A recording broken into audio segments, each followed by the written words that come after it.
L'écurie américaine Haas a décidé de présenter sa nouvelle voiture pour la saison 2022 en tout premier. Et donc, on va faire un rapide descriptif de cette voiture qui a évolué dans le sens technique, mais pas au niveau couleur. C'est quasiment la même que 2021. Après 2 saisons 2020 et 2021 cauchemardesques, Haas entend bien se relever en 2022 et profiter surtout de la nouvelle réglementation 2022 pour se relever et revenir à peu près au milieu du peloton. Ou au moins se battre avec les derniers, ce serait déjà pas mal, vu qu'en 2021, il était très difficile pour Haas de se battre avec les Williams ou les Alfa Romeo. Haas part d'un meilleur pied que 2021 puisque leurs deux pilotes sont plus expérimentés, ils ne sont plus rookies. Mick Schumacher et Nikita Mazepin ont déjà fait une saison de Formule 1. Et en plus, la voiture va être nouvelle pour tout le monde. Tout le monde va découvrir cette nouvelle monoplace qui va être, je pense, et sans doute, très différente des autres voitures niveau pilotage. Donc tout le monde est remis à une base neutre. Niveau esthétique, les couleurs sont les mêmes que l'année dernière.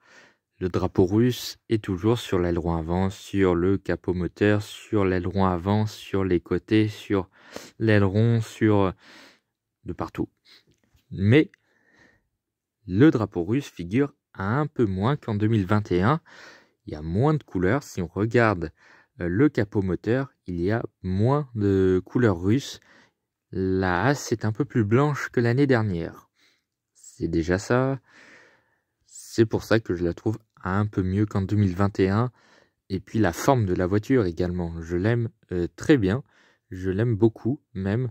Alors que au début, j'étais un peu sceptique au moment où la Formule 1 présentait sa nouvelle voiture. Vous savez, ce projet là où la voiture était, je ne sais plus quelle couleur, rouge et métallisée. Ça m'avait pas vraiment plu, mais la Haas me plaît bien. L'aileron avant est plutôt sympa. Et puis même tout ce qui est sur les côtés des voitures, c'est plutôt pas mal. Je trouve ça fait un côté esthétique pas trop mal. En revanche, les petites ailettes sur les roues, eh ben, j'espère que ça va être costaud parce que sinon, au moindre choc, eh ben, ça va se casser.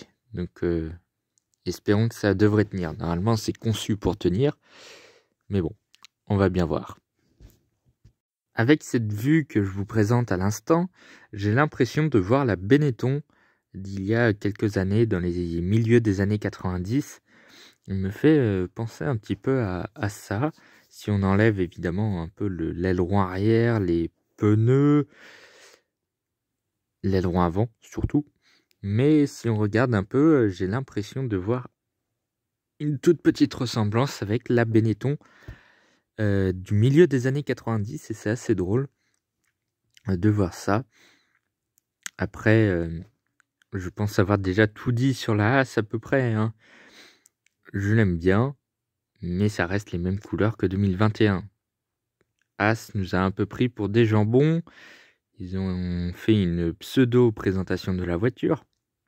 Là, ce que je vous disais tout à l'heure, on voit beaucoup moins le drapeau russe qui est un peu juste sur le bas de la voiture au niveau du marquage Haas.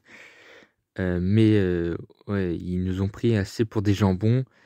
Il n'y a pas eu de présentation officielle. Ils ont juste partagé quelques photos sur les réseaux sociaux et puis ça s'en est arrêté là.